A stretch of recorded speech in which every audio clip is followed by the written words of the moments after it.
ঘটনা ঘটছে 11:30টার সময় পারিকা এক্সপ্রেস সিলেট থেকে চট্টগ্রাম যাওয়ার পথে কাঠটাও আর ওদিক থেকে গোলাপগঞ্জ থেকে আর একটা বিয়ার টিপ বরযাত্রী লইয়া যাইতো ফেন্সগঞ্জ গাজীপুর থেকে বড়র বাড়ি যাওয়ার পথে কাঠটা শুধু খালি উঠছে রেল ক্রসিং উঠছে সিলেট থেকে পারিকা এক্সপ্রেস আইয়াও মারছে মারার পরে তো এখানে নিয়া উড়াইয়া নিয়া ফালাইছে।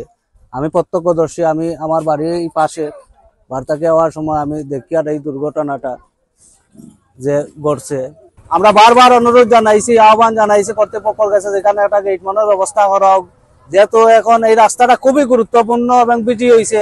ফেন্সগঞ্জ বাজারের দিয়ে গেলে যানজট সৃষ্টি হয়ে যায়, যানজট এড়াইবার লাগি কুলাউড়া শহরদরিয়া এই অঞ্চলের মানুষ এই রাস্তা ব্যবহার করিয়া ফেন্সগঞ্জ বাজার এরিয়া সিলেট শহরে যায় এবং এখানে 3-4টা স্কুল আছে, কাসিম আলী স্কুল, সৈয়দ আফরোজ ফিরোজ একাডেমি, ফরিজা খাতুনের ছাত্রছাত্রীরা, চণ্ডীপ্রসাদ ছাত্রছাত্রীরা এই রাস্তা ব্যবহার করিয়া তারা বাজারে রাইয়া যানজট এড়াইবার লাগে এই রাস্তা ব্যবহার করে।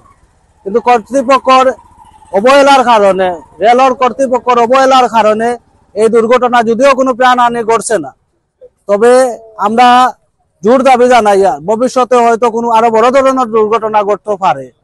কেননা এই রাস্তা যে পরিমাণ বিজি হয়েছে আপনারা স্বয়ং এখন দেখরা যে রাস্তাটা কতটা বিজি। আমরা দাবিকান্তা রইল কর্তৃপক্ষের কাছে আপনারা মাধ্যমে যত দ্রুত সম্ভব এখানে একটা যথাযথ ব্যবস্থা করো, গেটমানের ব্যবস্থা করো। পরে ড্রাইভারে উদ্ধার করিয়া প্রাথমিক চিকিৎসা লাগে ফেন্সগঞ্জ মেডিকেল পাঠাইছেন। ফেন্সগঞ্জ মেডিকেল প্রাথমিক চিকিৎসা করে এখন বর্তমানে তাই উসমানীতে আছে, উসমানী মেডিকেলও আছে। মোটামুটি তার পরীক্ষা নিরীক্ষা করি আশঙ্কাজনক নাই, আশঙ্কা মুক্ত।